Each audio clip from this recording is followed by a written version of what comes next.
আমার প্রিয় সপ্তম শ্রেণীর ছাত্রছাত্রীদের জন্য সেকেন্ড ইউনিট টেস্ট পরিবেশ ও বিজ্ঞান বিষয়ের পরীক্ষার ঠিক আগের মুহূর্তে নিয়ে চলে এলাম একটি চূড়ান্ত গুরুত্বপূর্ণ নমুনা প্রশ্নপত্র ও সাথে তার উত্তর।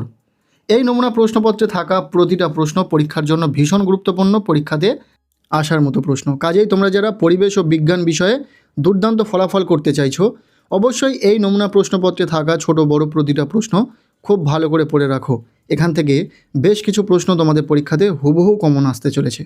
সো সম্পূর্ণ প্রশ্নপত্রটিকে উত্তরসহ দেখে নেওয়া যাক।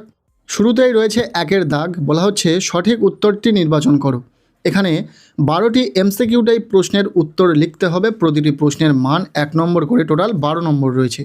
প্রথম প্রশ্ন, একটি অস্বচ্ছ মাধ্যমের উদাহরণ হলো, উত্তর হবে লোহা।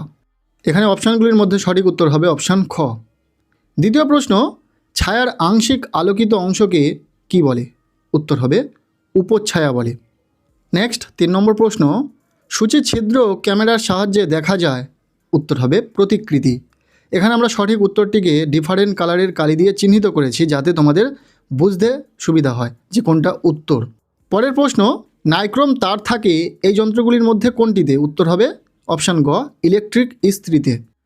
এরপর 1.5-এর প্রশ্ন, উদ্ভিদ দেহাবশেষ মাটির তলায় কোটি কোটি বছর ধরে চাপা পড়ে তৈরি হয়, উত্তর হবে কয়লা। 1.6-এর প্রশ্ন, কোনো আলোকরশ্মি দর্পণে আপতিত হয়ে আগের পথেই প্রতিফলিত হলে প্রতিফলন কোণ? উত্তর হবে 0 ডিগ্রি। নেক্সট 1.7-এর প্রশ্ন, কাণ্ডের যে জায়গা থেকে শাখা বা পাতা বেরোয় সেই জায়গাটি হলো, উত্তর হবে পর্ব। পরের প্রশ্ন, চুম্বক আকর্ষণের পূর্বে যে ঘটনাটি ঘটে সেটি হলো, উত্তর হবে আবেশ। অর্থাৎ এখানে থাকা রাইট অ্যান্সার অপশান গ। এরপর 1.9-এর প্রশ্ন, প্রাকৃতিক চুম্বক হলো এগুলির মধ্যে, যেটা সঠিক উত্তর অপশান ক, লোডস্টোন। এরপর 1.10-এর প্রশ্ন, বায়ু তড়িতের সুপরিবাহী নাকি কুপরিবাহী? উত্তর হবে কুপরিবাহী। 1.6-এর প্রশ্ন, কাণ্ড আকর্ষ দেখা যায় এমন একটি উদ্ভিদ হলো, উত্তর হবে কুমড়ো। 1.12 নম্বর প্রশ্ন, একটি পরিবেশ বান্ধব শক্তির উৎস হলো, এগুলির মধ্যে সঠিক উত্তর অপশান গ, সৌরশক্তি। এই ছিল 1-এর দাগ থেকে 12টি এমসিকিউ টাইপ প্রশ্ন। আমরা প্রতিটা প্রশ্ন উত্তর সহ আলোচনা করে দিলাম। এরপর রয়েছে প্রশ্নপত্রের 2-এর দাগ, বলা হচ্ছে সংক্ষিপ্ত উত্তর দাও। এখানে 10টি এসএকিউ টাইপ প্রশ্নের উত্তর লিখতে হবে। প্রতিটি প্রশ্নের মান 1 নম্বর করে, টোটাল 10 নম্বর রয়েছে। প্রথম প্রশ্ন, আলোর একটি প্রধান ধর্ম লেখো।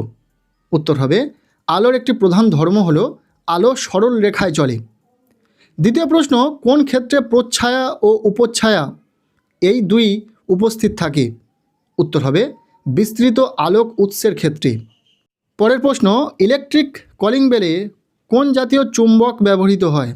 উত্তর হবে ইলেকট্রিক কলিং বেলে তড়িৎ চুম্বক ব্যবহৃত হয়। 2.4-এর প্রশ্ন, বৈদ্যুতিক বাল্বে যে তারটি জ্বলে তার নাম কি? উত্তর হবে বৈদ্যুতিক বাল্বে যে তারটি জ্বলে তার নাম ফিলামেন্ট।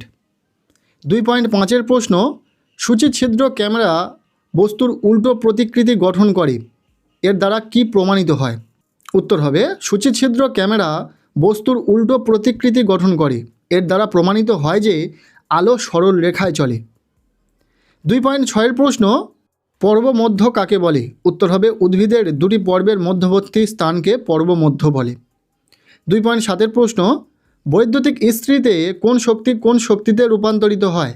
উত্তর হবে বৈদ্যুতিক ইস্ত্রিতে তড়িৎ শক্তি থেকে তাপ শক্তিতে রূপান্তরিত হয়।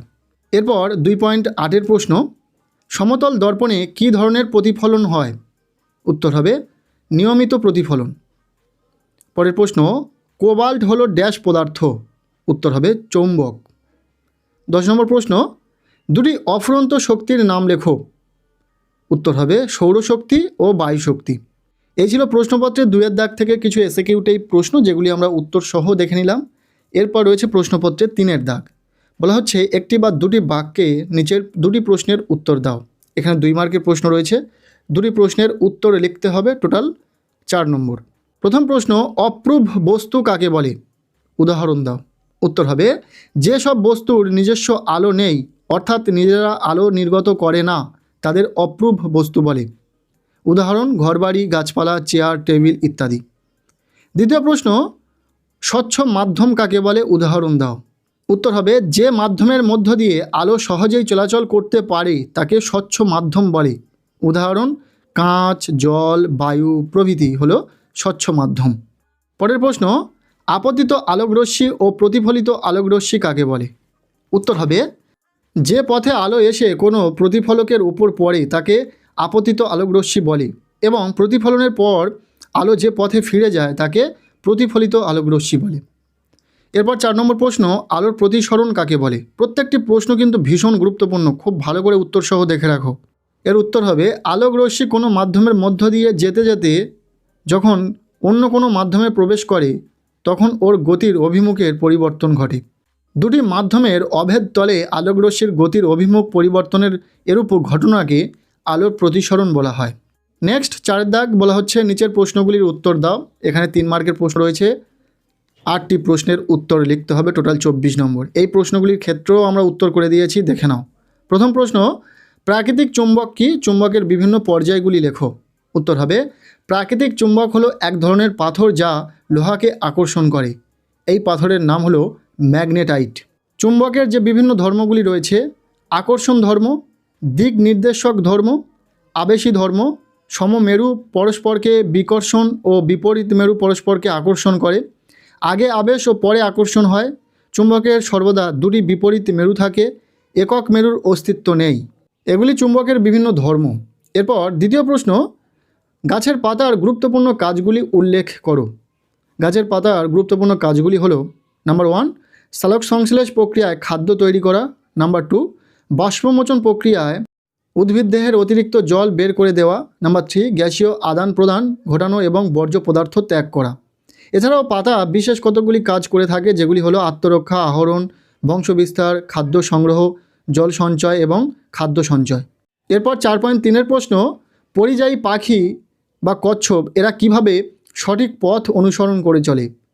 উত্তর হবে পৃথিবীর চুম্বক বলরেখা উত্তর মেরু থেকে দক্ষিণ মেরু পর্যন্ত বিস্তৃত। পরিযায়ী পাখি ও কচ্ছপরা এই চুম্বক বলরেখাকে অনুসরণ করে অধিক শীতযুক্ত স্থান থেকে তুলনামূলক কম শীতযুক্ত স্থানে পাড়ি দেয় এবং শীতের প্রকোপ কমলে একইভাবে উৎস স্থানে ফিরে আসে। এরপর 4 নম্বর প্রশ্ন, মুক্ত বর্তনী বা বদ্ধ বর্তনী কাকে বলে। সুইচের কোন অবস্থায় একটি বর্তনী বদ্ধ হয়। উত্তর হবে বর্তনীর কোনো অংশ ছিন্ন হয়ে গেলে তার মধ্যে দিয়ে তড়িৎ প্রবাহিত হতে পারে না, এই ধরনের বর্তনীকে মুক্ত বর্তনী বলে। কিন্তু কোনো বর্তনীর কোথাও ছিন্ন না থাকলে তার মধ্যে দিয়ে তড়িৎ প্রবাহিত হতে পারে, এই ধরনের বর্তনীকে বদ্ধ বর্তনী বলে। কোনো বর্তনীতে সুইচ অন অবস্থায় থাকলে সেটি বদ্ধ বর্তনী হয়। তারপরের প্রশ্ন, বায়োগ্যাস বা জৈব গ্যাস কাকে বলে, এই গ্যাস কি কাজে ব্যবহৃত হয়। প্রথম, বায়োগ্যাস বা জৈব গ্যাস শাকসবজির খোসা, ফলের খোসা ও ছিবড়া, কচুরিপানা, গৃহপালিত পশু পাখির মল প্রভৃতি জৈব আবর্জনা থেকে জৈব রাসায়নিক বিক্রিয়া ঘটিয়ে যে দ্রাহ্য গ্যাস উৎপন্ন করা হয় তাকে বায়োগ্যাস বা জৈব গ্যাস বলে। ব্যবহার প্রধানত রান্নার কাজে ব্যবহার হয়। এই গ্যাস বাতি জ্বালানোর কাজে ব্যবহৃত হয়। বর্তমানে এই গ্যাস বিদ্যুৎ উৎপাদনের কাজেও ব্যবহৃত হয়। এরপর 4.6 প্রশ্ন, তড়িৎ প্রবাহের তাপীয় ফল বলতে কি বোঝায়, দৈনন্দিন জীবনে এর প্রয়োগ লেখো। উত্তর হবে কোনো পরিবাহীর মধ্য দিয়ে তড়িৎ প্রবাহিত হলে পরিবাহীটি উত্তপ্ত হয়ে ওঠে, অর্থাৎ পরিবাহীতে তাপ উৎপন্ন হয়। একে পরিবাহীর তড়িৎ প্রবাহের তাপীয় ফল বলে। এই ধর্মকে কাজে লাগিয়ে বৈদ্যুতিক বাল্ব, বৈদ্যুতিক ইস্ত্রি ইত্যাদি তৈরি করা হয়েছে যা দৈনন্দিন জীবনে কাজে লাগে। বোঝা গেল এই প্রশ্নটি ইম্পর্টেন্ট রয়েছে। এরপর 4.7 প্রশ্ন, পরিবেশ বান্ধব শক্তি হিসাবে বায়ুশক্তির ব্যবহারের সুবিধাগুলি লেখো।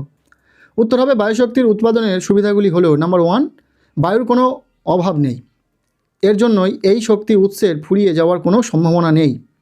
এরপর নাম্বার 2, একবার বায়ুকল বসালে দীর্ঘদিন চলে, এতে জ্বালানি লাগে না বলে রক্ষণাবেক্ষণ ছাড়া অন্য কোনো খরচ নেই। এরপর 3 নম্বর, যে সমস্ত জায়গায় দূর থেকে তার সংযোগ করে বিদ্যুৎ আনা সম্ভব নয় সেখানে বায়ুশক্তির উপর নির্ভর করা যেতে পারে। এরপর নাম্বার 4, বায়ুবিদ্যুৎ উৎপাদনে কোনো রকম পরিবেশ দূষণ ঘটে না। ইম্পর্টেন্ট প্রশ্ন। এরপর রয়েছে 4.8 প্রশ্ন, প্রচলিত শক্তির উৎস বলতে কি বোঝো। কয়েকটি প্রচলিত শক্তির উৎস উল্লেখ করো। উত্তর হবে তড়িৎ শক্তি বা তাপ শক্তি উৎপাদনের জন্য যেসব শক্তি উৎসের ব্যবহার সচরাচর ব্যাপকভাবে করা হয় সেগুলিকে প্রচলিত শক্তির উৎস বলে। উদাহরণ কয়লা, খনিজ তেল, প্রাকৃতিক গ্যাস ইত্যাদি হলো প্রচলিত শক্তির উৎস। ব্যাস এই ছিল সপ্তম শ্রেণীর ছাত্রছাত্রীদের জন্য পরিবেশ ও বিজ্ঞান বিষয়ক একটি চূড়ান্ত গুরুত্বপূর্ণ নমুনা প্রশ্নপত্র। প্রশ্নপত্রে থাকা ছোট বড় প্রতিটা প্রশ্ন ভীষণ গুরুত্বপূর্ণ, পরীক্ষাতে আসার সম্ভাবনা রয়েছে। কাজেই এখান থেকে প্রতিটা প্রশ্ন খুব ভালো করে পড়ে নাও। আজকের এই ভিডিওটি ব্যাস এতটুকুই ছিল। কেমন লাগলো ভিডিওটি অবশ্যই কমেন্ট সেকশানে জানাও। ভিডিওটি ভালো লেগে থাকলে লাইক করে দাও, চ্যানেলে নতুন হলে চ্যানেলটিকে সাবস্ক্রাইব করে রাখো, আর পারলে ভিডিওটি প্রচুর শেয়ার করে দাও। প্রত্যেকের পরিবেশ পরীক্ষা খুব ভালো হোক, সবার জন্য শুভ কামনা রইল।